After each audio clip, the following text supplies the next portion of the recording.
Good evening, class. I'm going to be discussing with you guys a scenario that I was involved in with a military police officer and a few other soldiers. We responded to the barracks where some, younger soldiers, single soldiers live and reside. And we were responding to a call to a soldier that was threatening to hurt himself and possibly others.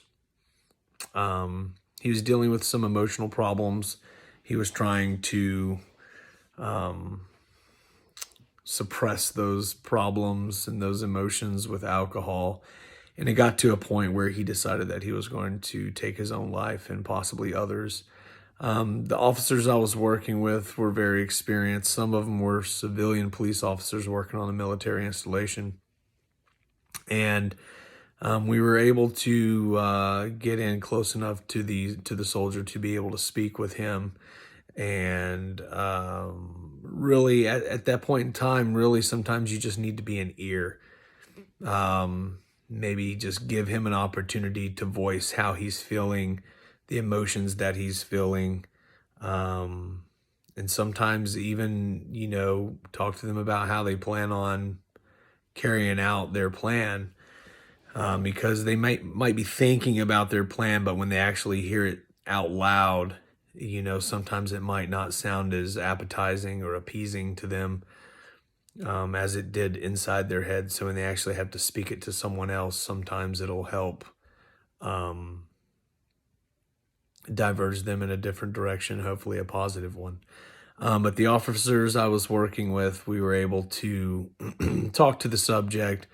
One of the guys that we had been working with, that I was working with, had some real extensive negotiation training. So he actually understood how to, kind of understand and listen to the needs, wants, and desires of the soldier. And like I said, sometimes he just might need an ear and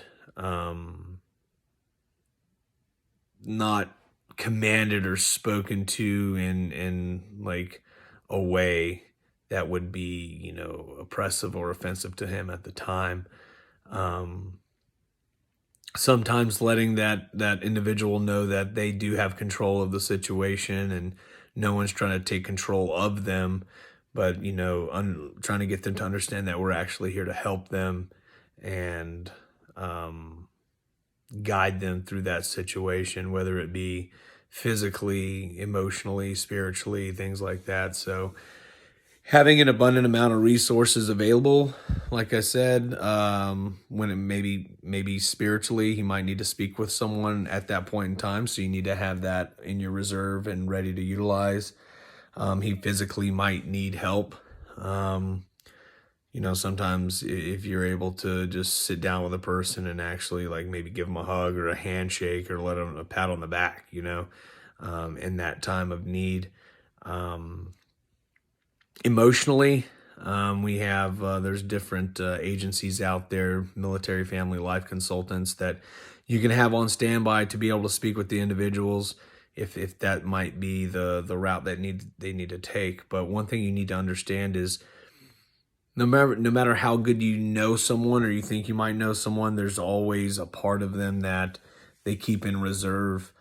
So you never fully know what people are dealing with on a daily basis, what's really going on in their interpersonal and personal lives that may be affecting their day-to-day behavior.